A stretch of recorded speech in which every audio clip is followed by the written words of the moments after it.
But yeah, no, thanks again, Harry, for joining us. So our speaker today is Dr. Harry Shum.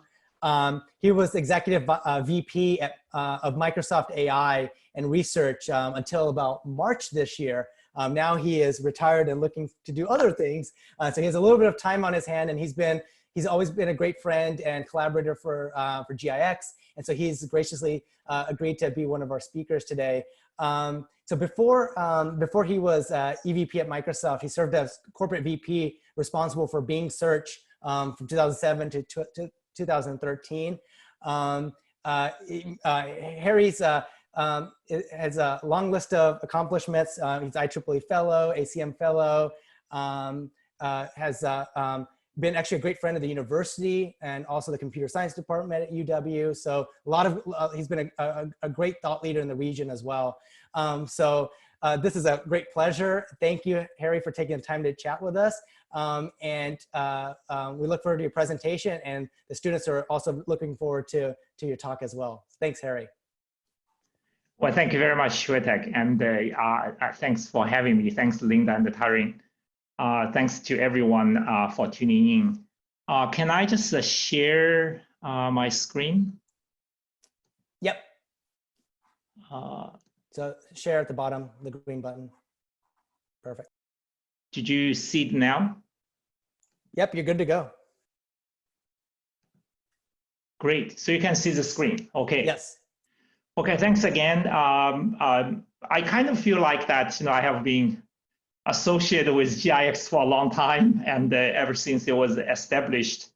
And now I get more time to get to know many of you. I just had this great pleasure meeting 4 students before this lecture, and I look forward to seeing more students.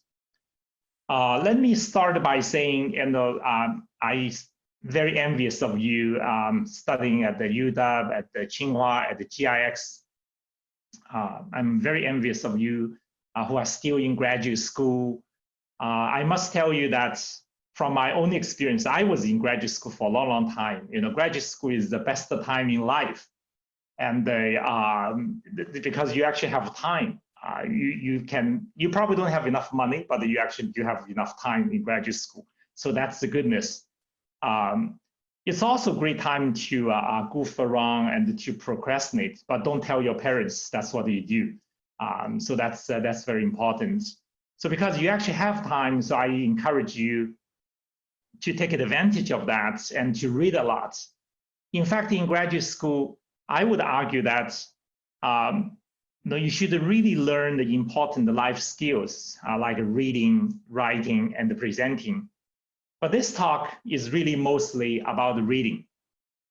There are a lot of good materials, good stuff, out on the web that you can actually find on writing, on presenting, and the general tips for graduate student lives. One of my favorites is actually Simon Peyton-Jones, my former colleague at the Microsoft Research in Cambridge, UK.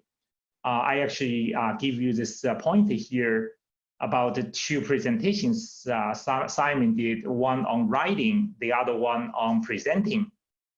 Really, really nice stuff. One interesting thing I actually noticed when I was preparing for this lecture is actually how little content out there on the web and talking about reading papers. Perhaps the best material I have found, which I use heavily in this talk, is from Michael Missenmaker, Professor Missenmaker of Harvard, and talking about the reading papers. So let me get started. So why did you need to read research papers? There are many good reasons why you do that. You need to read some papers, for example, from the required list from your class. You want to read more papers, if you actually need to write a survey. Or you have to do something with the paper. For example, you are asked to review a conference paper, or doing a presentation, or even coding it up, for some algorithm or systems, from this paper.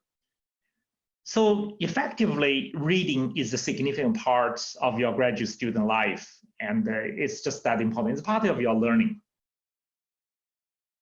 So then the question is that, why is it so hard to read research papers? I don't know about you, and I ask a lot of students, and I personally trained 30 plus PhDs in the last 20 years. Some students just get it, and many students don't. It's really, really hard.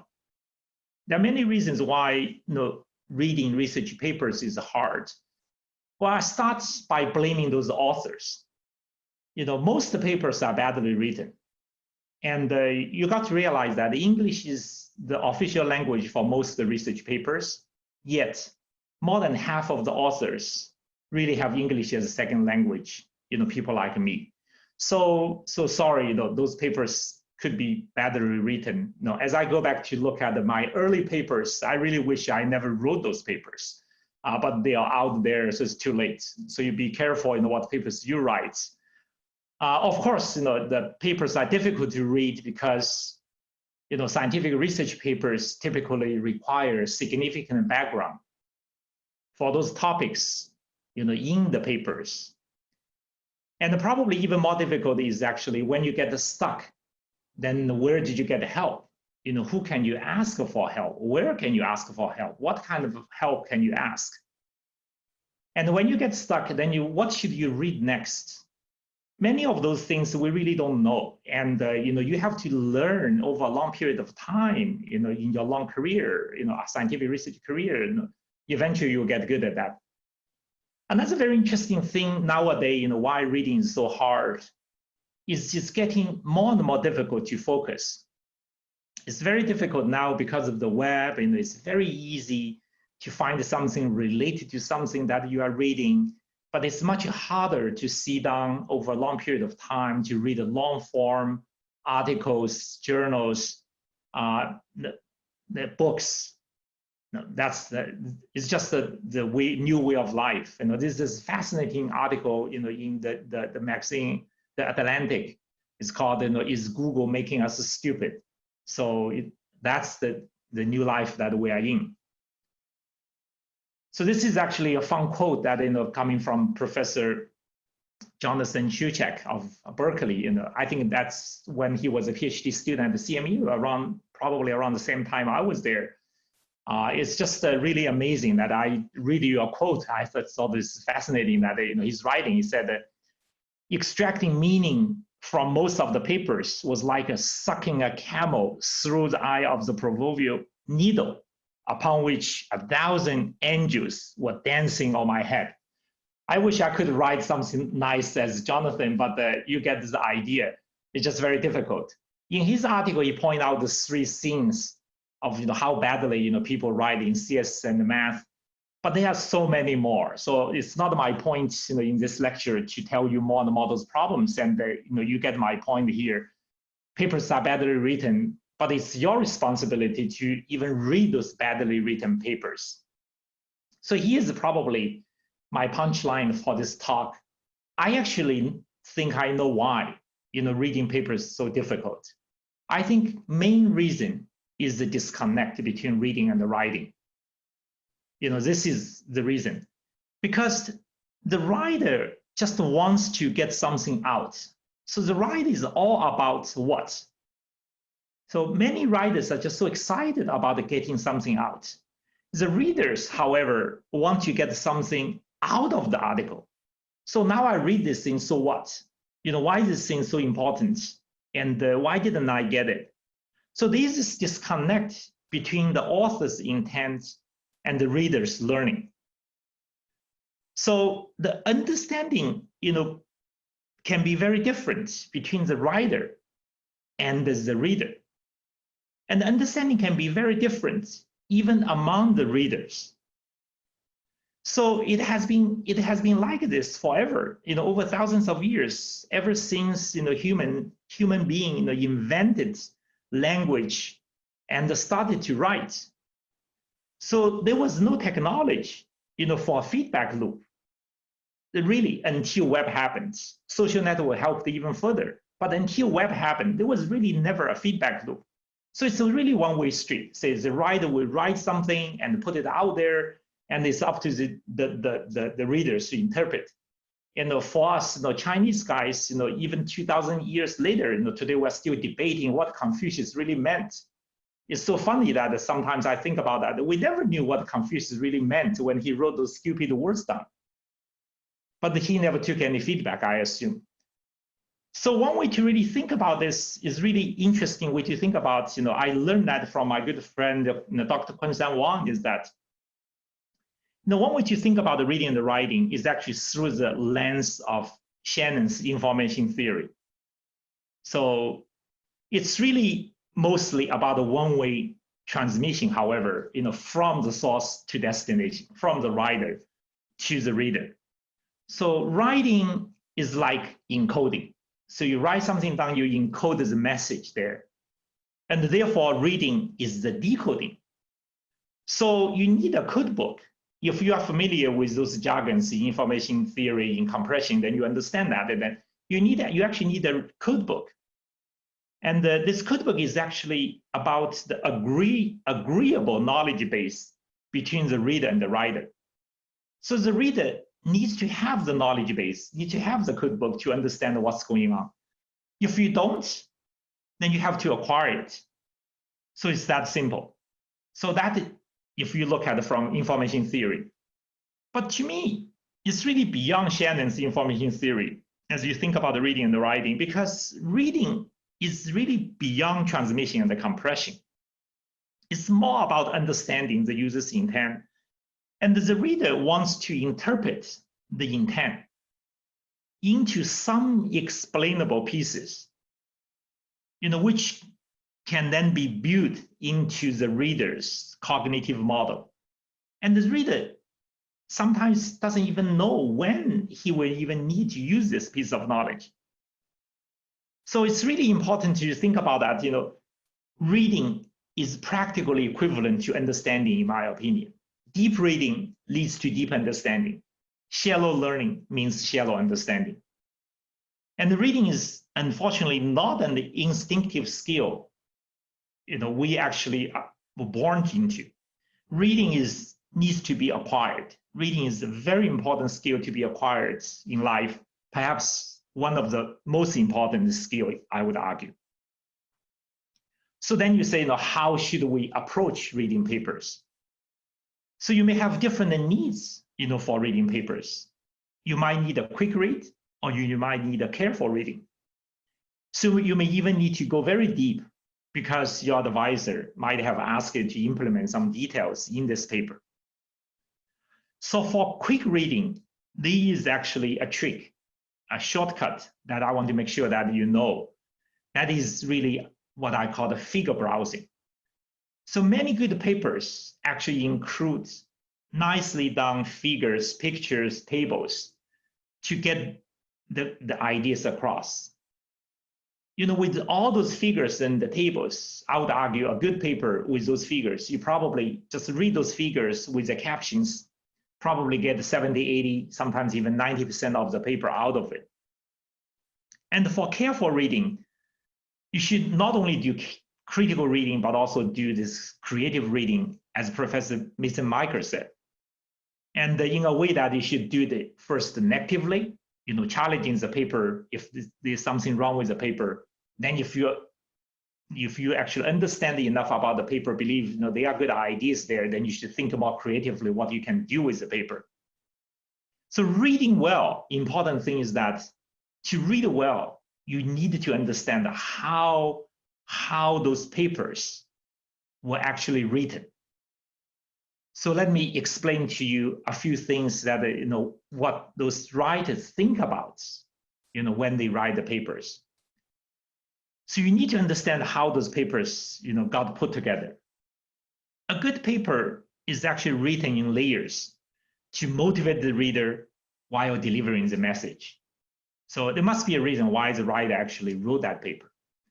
So for the writer, it's really about, what the task is and what the writer has discovered. And for the reader, it's really about, do I need to learn from this paper? How much do I need to learn from the paper? What did I really learn from the paper? Then so what, after I learn enough about this paper? And another important thing about, the whole layer of motivation is that you need to understand the context and what context to make this paper important and interesting, and what now for the readers to take actions. So there are layers of motivation in any paper. Then there are also different paper types. That in computer science we study theory, algorithm, systems, hardware, ubiquitous computing, FPGAs, and all these kind of things. Great, fantastic. But there are different types of papers. A paper might be about proposing a new research direction. A paper could be, formulating, a new research problem. Or it could be about a new method for an existing problem. Or it could be exposition about some technique, or even survey about something. So you need to quickly take a look at the paper, say, okay, this is what kind of paper I'm really reading here. So now let me get into some of the details about quick reading and the careful reading. How should we really read those papers? So quick reading is actually my favorite. And let me motivate you a little bit, why quick reading is very, very important. So this famous scientist, Don German, actually talked about the importance of quick reading. He said, a paper actually has 4 parts: title, abstract, introduction, and there's the rest of the paper. And spend an equal amount of time writing each of them. I'm very amused by what Don said. I think this only applies to professors, not to students. Because for the students, you really have to do all the good work about your experiments, your equations, and the main body of the paper needs a long time to write. But as an advisor to 30-some PhD students myself, I kind of agree that this is where the professor can add a lot of value to really think about introduction, abstract, the title. The way you should really think about this is that it's really the abstraction. So you have the whole paper, then you abstract that to introduction, then you abstract that to abstract, then you abstract that to title. And the reason you do that is you give people a chance to very quickly understand what this paper is about. Of course, reading is the reverse, right? Reverse of the writing here. So readers actually care most about the first 3: title, abstract, introduction, and sometimes maybe even conclusion. So I have a very important message for all the students, GIX students here. That is, quick reading and the shallow learning is very important. Perhaps even more important than deep reading for most of the readers.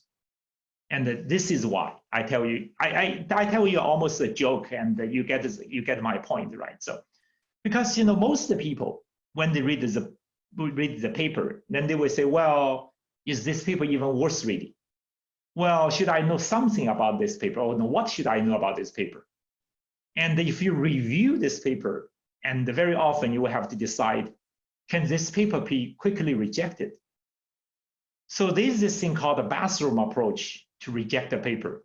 It's basically saying, if you're a conference reviewer, you get assigned 15 papers, you have to get it done in 2 to 3 weeks, and say, God, I don't have enough time. This paper looks terrible. Let me just go. I actually have to go to bathroom.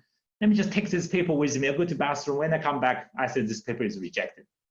So it really says a lot that why you have to write very well a paper, and upfront people understand what's going on, and from reading point of view, and you get to understand what this paper is really about.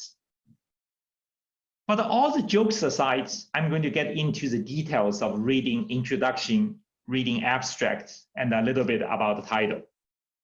Let me start with introduction. So I really, really like this paper by my former colleague of Microsoft Research in Redmond, famous graphics researcher, Jim Kajia. And if you have not read his paper, this paper, I highly recommend you should just read it. Maybe as an assignment, homework assignment to all of you, I would just say, read Jim's paper, you will thank me for doing that. So the paper is called How to Get Your SIGGRAPH Paper Rejected. When he was the committee chair for SIGGRAPH that year, And he actually put together some of amazing thoughts he had. And his idea is actually very simple. He said, you must make your paper easy to read. And you got to make it easy for any reader. What is your paper about? And what problem it solves? Why is this problem so interesting? And what's really new and what's not? And why is this so neat? And you better do it, upfront. So that's it. And the introduction, you just have to do it. And he even wrote this really nice thing. He said, you must write a dynamite introduction. If your paper is good, your introduction got to be dynamite. So that is the thing that I really, really enjoyed this paper, and I highly recommend to anyone who wants to read and write these good papers. So let me give you an example. Unfortunately, we don't have time in this classroom to really go through a lot of details here. I just use an example that the paper I recently read by some of my former colleagues at MSR is actually called Owning Ethics, Corporate Logic, Silicon Valley, and the Institutionalization of Ethics. So it's actually very interesting paper, and I read its introduction. This is how I'm going to put together for you to explain that Jim Kajia's way of reading and writing introduction. So you read this introduction, like me, then you actually get it. So what is this paper about? Well, this paper is about what those high-tech firms are doing with ethics. Then you say, so what is the problem? Well, the problem is that they want to understand if the current practice works. The current practice is that all of a sudden those companies now, they even have so-called ethics owners. They have someone with the titles called the director of ethics of company A. The vice president of ethics of company B. So then they say, why is this problem so interesting? Well, because of the latest techlash, right? Latest scandals, all those problems with those high-tech companies. I would say, those things, is really very much worth studying. And so what's new? What did they do that is new? And this is where I really like this paper. It is new because they actually did the study. They went out, took a lot of effort to interview 17 ethics owners. Now, you just finding those people is not easy. Having them talk to you is even more difficult. And eventually, collecting their opinion and form your own is the research that you do.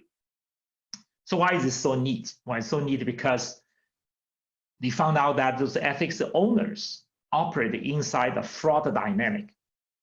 Basically, it's just not really working out.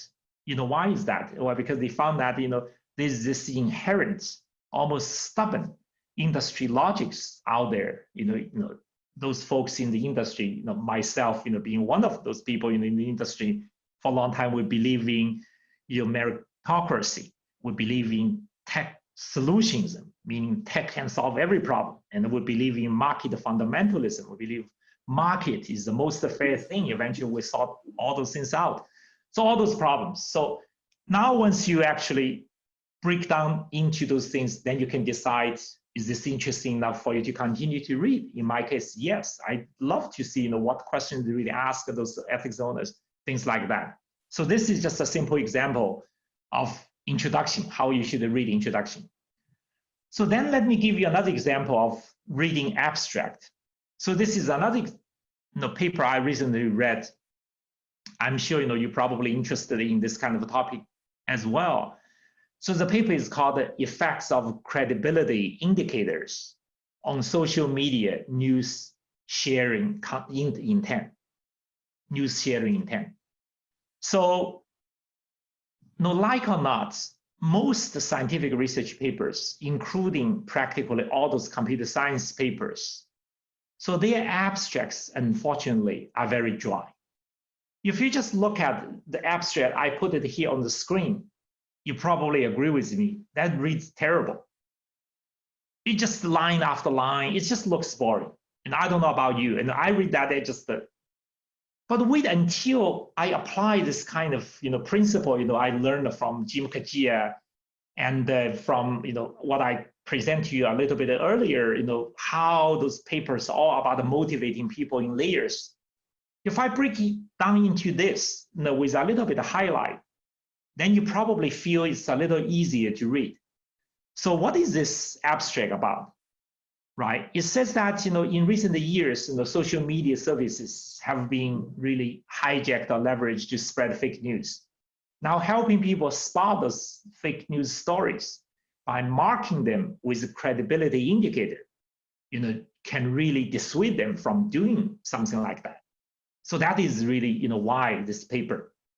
Then you say, what did they really find out? What is the really discoveries? Well, they found that, they studied the 4 types of this kind of indicators. Then they found that, with this kind of indicators, indeed it works.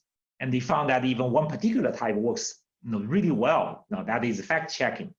They also noticed that, there are actually differences in responses, based on demographic and the personal characteristics, and also media usage frequency. So it's actually very interesting. So I was intrigued. So then you say, so what? Even if they find out this is thing, well, you say, well, you should care about this thing because these findings, could have important indications for curbing the spread of misinformation. It's very, very important now, in the United States in particular, and with all the epidemic, with the general election coming up, there's something that we have to take it very seriously. So that is the thing that, if you apply this, and it will help you read this abstract. So then let me also say a little bit about titles. So if you talk about title, you really should talk about the levels of summarization or abstraction. So I talked to you a little bit earlier. I said, well, the paper, you start with the entire paper that is probably typically 8 or 10 pages, double column, including 1 page of reference. You have a lot of glorious details embedded somewhere there. Then you also have roughly about 1.5 pages of introduction. Then you also have an abstract, which typically half page, somewhere between 4 to 8 sentences. Then you also have title. So those are the typical things, if you remember, what Don German said that, this title, abstract, introduction, and the rest of the paper. But there are also other, kind of, ways, means of abstraction as well. People, in our community also use sometimes. One is actually TLDR. It's also a kind of summarization. Typically, they have 2 to 3 sentences. So it's longer than title, shorter than abstract. Now also, extended abstract, typically 1 page. Some conference actually ask you to submit.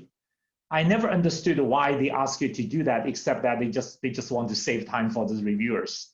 And but the 1 page extended summary is what I call the perfect bathroom rejection kind of format. Just long enough for you to go to bathroom to finish reading and reject the paper. So that's the thing that you understand, that it's all about the abstraction. So you should spend a lot of time to read the titles, understand that, what it means, and probably even more so for the writer to really abstract that to something really meaningful. And I told my story before in some other talks that, over the years, I figured out the secret of writing unrejectable SIGGRAPH paper titles. And that is only have 2 words. And the last words is ending with ing. So my examples like planoptic sampling, Poisson matting, lazy snapping, and with 2 words, then you will be forced to be clear about what exactly do you do. For example, you do matting, so that is what you do. And so what's so neat about your approach? I do Poisson matting, so I do matting using Poisson process. So things like that. So that is really about levels of, summarization. Now let me just move to, careful reading. So starting with critical reading. So it's all about being active. It's all about asking questions. It's all about being suspicious. So for example, if the author is solving a problem, then you ask that, are they solving the right problem? Can I do it simpler than that? What is the limitation of the solution? All those things. So, and you should just question that. You should, when you start reading this paper, then you should, in your mind, you should say, well, there could be something wrong with this paper, right? It couldn't be that good as they claimed, So what's really new here? So you're just being critical here. And if you get into data, dig into the data. So all those kind of things. So what's so difficult about critical reading? Well, this is because critical reading in general is going to take a lot of your time. And you will likely get stuck from time to time. Most important to me, my advice to you, the most important advice here is that you should not get overwhelmed. You should not get frustrated. It's hard, and you just have to keep going. You may need to read more background information. You need to go search the web, read the related papers, read this paper again, take a lot of notes, and try to make a connection between this paper and other papers and other things, and it's going to help you. And you just have to do those things on your own, and you just have to block out, the quality time, and just tough it out. On the other hand, another advice I have for you is really figure out, where you can get help, who you can ask for help. Is this your advisor? Is this your senior students? Is this your fellow student? And who actually might know this area better? It's not only that, someone actually knows something better, how can you get this person actually talk to you, spare a few minutes or maybe even 15 minutes or even an hour with you to explain to you. And, you cannot just always ask other people's time without giving back your own time. So you also have to be thoughtful, what is the way to do that? I got very lucky, when I was a graduate student in CMU, and I got very lucky I had a lot of really good classmates and senior students around me, or other professors who are very friendly, very helpful. And in particular, I got to know a senior graduate student. He was a couple of years ahead of me. He knows so much more than I did. And his name is Jim Ray. Now he's a famous professor at the Georgia Tech. And we used to stay very late, midnight, and around that time he was tired. He also wanted to talk to me about something, so I had to take advantage of that. I asked him some questions about this paper, that paper, and he always gave me amazing answers. And I still remember that the most important thing I learned from him was actually not just the papers I should read, it's actually papers I should not read. He would say, wow, someone's papers you should never read, it just confuses you. Anyway, so that's something that you just have to learn to figure out, on your own. Once you've done enough of this kind of, critical reading, then you move on to the more positive side, in the creative reading. And now you're convinced that this paper is worth reading. There might be even some good ideas out there. And so also, what are those good ideas? Can I do some improvements to make it even better? So are there some applications that the author hadn't really thought of? Maybe I can do something, maybe I can generalize it a little bit more. And if I'm going to do this research from here on, what will be the new thing I can do? So the ultimate test is that, based on what you have learned from this paper and the many other related papers, did you have an idea that is significant enough that you can do some research, for 3 months or 5 months? You might even have a chance to write a conference paper next year. So that is the thing, how you should really think about, more positively, creatively. But if you want to truly understand the paper, you can write a summary, and even better, and give a presentation. So why is that? Well, because when you put things down, and you really need to understand that you really believe that is true. What you learned from critical reading, what you learned from creative reading, or even your opinion that did you even recommend something from this paper? And when you give a presentation, is even better, because when you give a presentation, other people can ask you questions and will force you to understand this paper even more. So understanding is really about being able to ask and answer questions related to this paper. So for this class, I did a survey with a lot of my academic colleagues and some of my students and some of their students. So I collected a lot of those questions. I asked them that, what questions will you ask yourself, when you read a paper? And what the important question you think that, we should all ask when we read a paper? So I summarized some of those questions that I collected. And the top questions are more objective questions about this paper. So what is this paper? What is this about? What is the key idea? What's the limitation? Did the authors put the code available, the data available? Is this idea really neat? Is this counterintuitive? Is this contribution significant? Did they do a good job in experiments? So all those things are more about this paper. But the bottom are those questions that I collected. It's more subjective, but I think it's equally important for your understanding. So you should ask that, are there some important related papers I have missed I should read? So is this really useful for my work? If I'm actually a developer, can I just take some of those things immediately apply to my problems? So is this paper worth following? What other people think about this paper?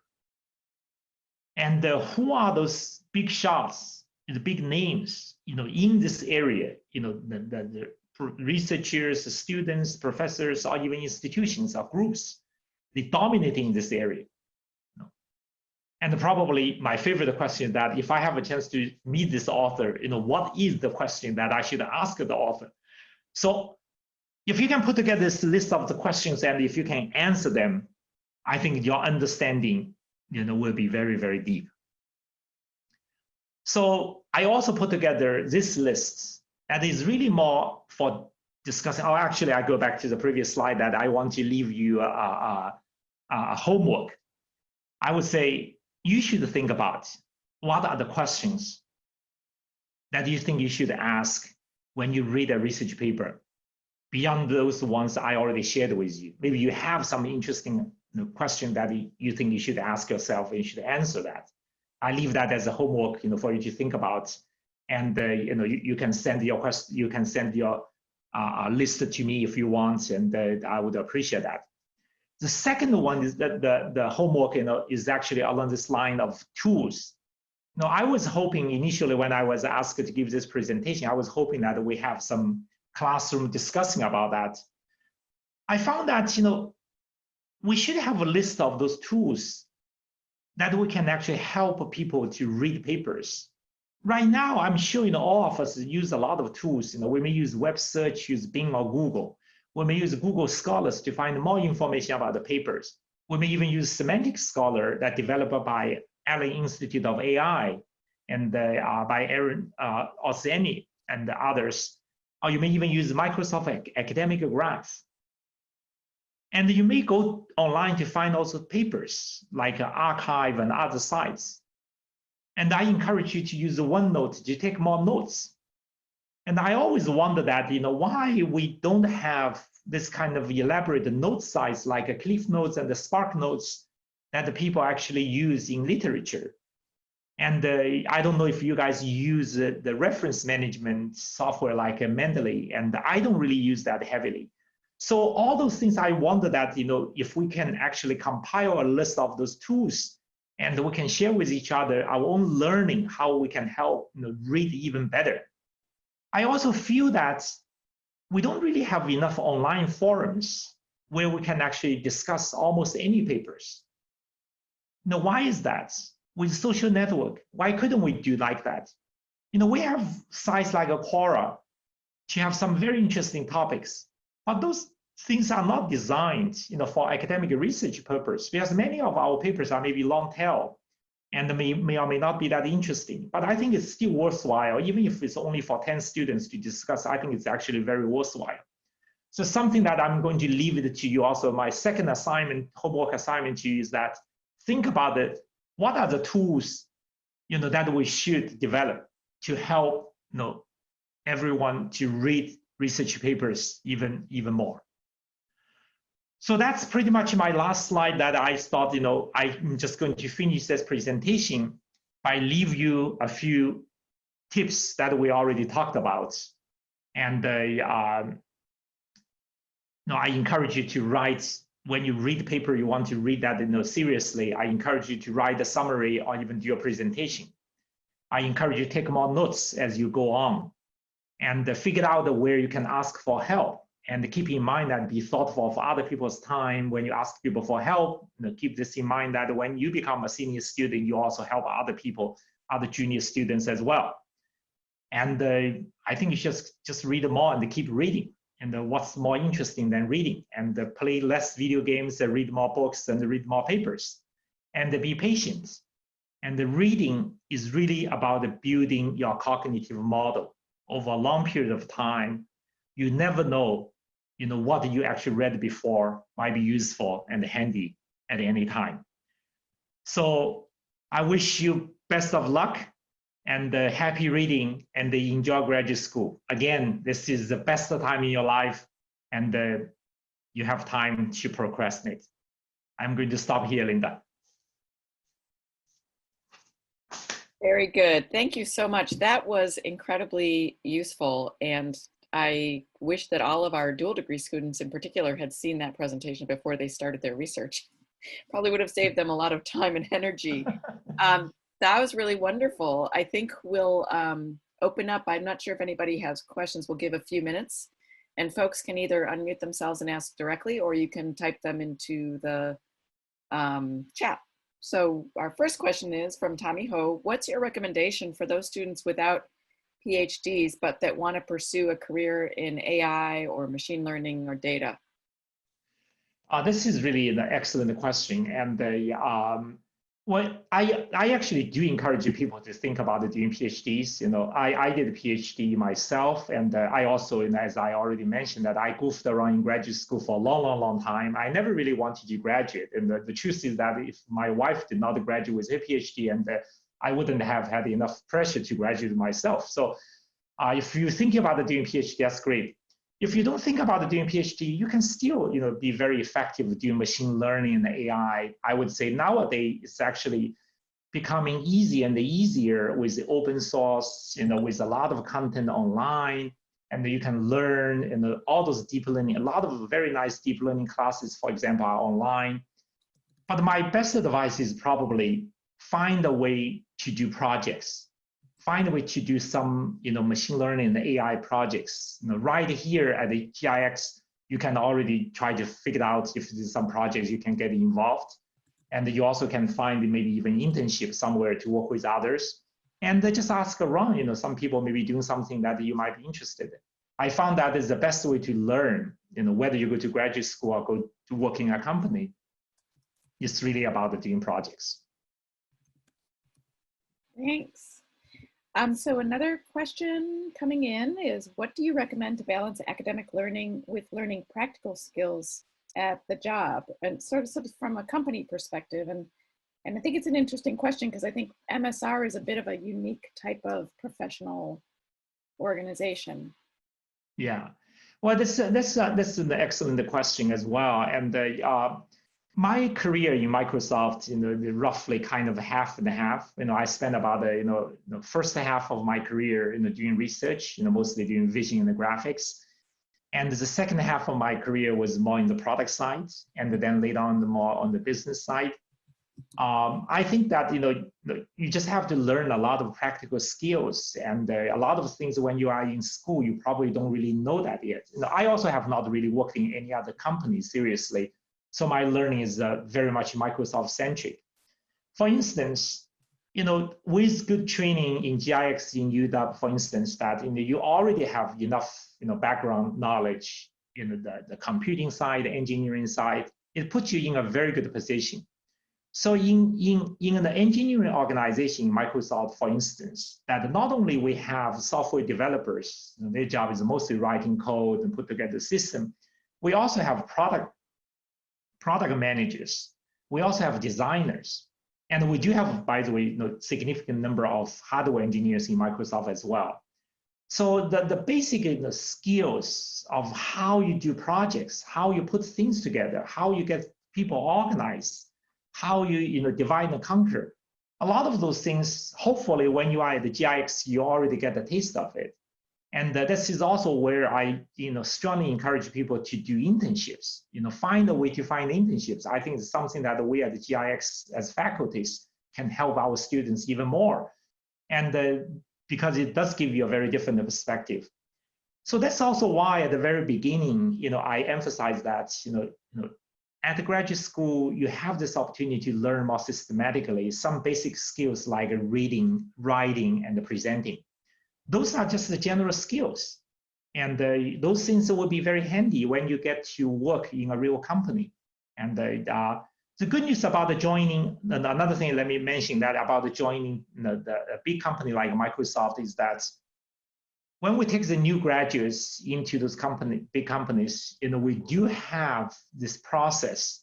We do have the tools, classes even, to help the new employees to get trained and to learn the basic skills as well. So as you think about your next job, and if you have a choice between a big company and a small company, keep this in mind. Typically, those big companies do give you more resources and to help you get up to speed fast.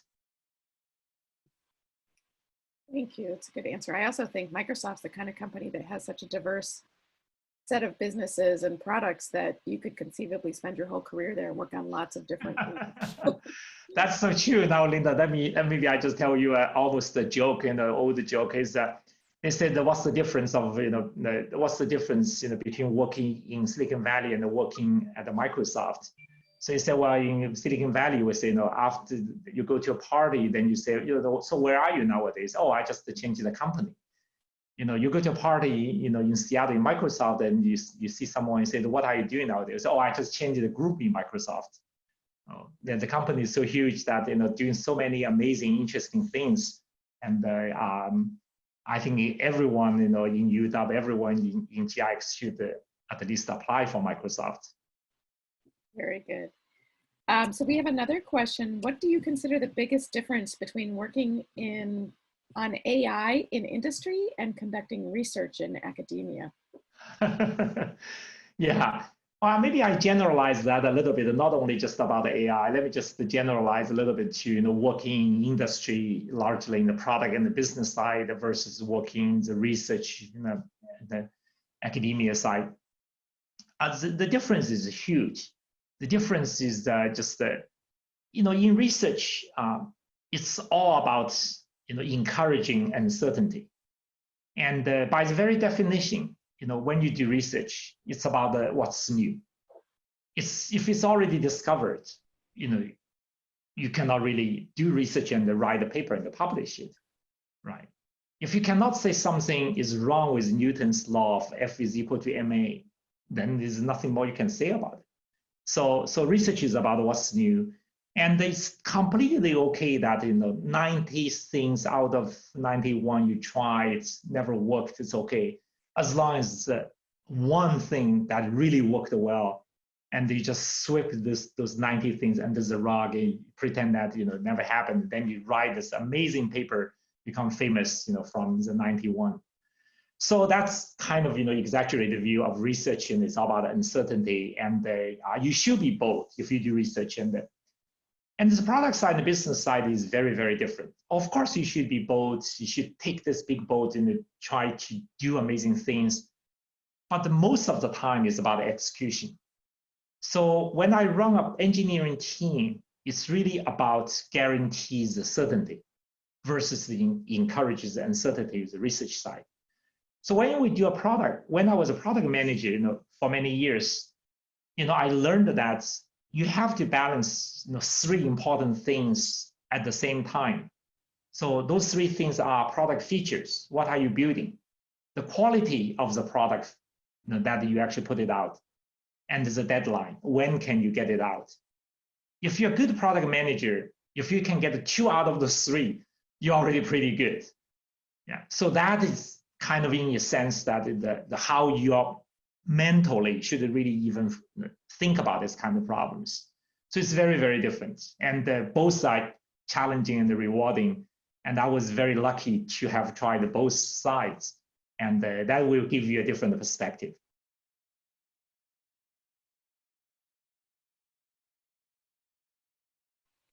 Very nice. Thank you. So just looking if there's any other last questions before we wrap up. But while we're waiting for any last minute questions, again, I just want to thank you. I hope everyone recognizes that Harry is a mentor in residence, and he's generously offered his time up for office hours to meet with you and talk about any of these topics more in depth. So hopefully you're signing up to take advantage of that. And yeah, I think we'll also make sure, Harry, that you get invites to upcoming presentations and things like that, so you can see some of the work that these students are doing. Yeah, it'll be great. I really look forward to seeing more students and learning what they do. I actually was in GIX for a few days before we closed the campus. I hope everyone is doing well. Everyone be careful and stay safe and healthy. I'm sure we'll get together soon. Likewise, I hope we'll all be in the same room soon. In the meantime, our students are still studying and doing amazing work. So we really thank you, and we'll share the recording of these with the students. Thanks again for your time, Harry. Great, Hey, thank you. Yeah. Thank you. Good to see you all. Thanks, Yes. Shutek. Yes, you're welcome. Thank you. Yeah, thanks. Bye-bye.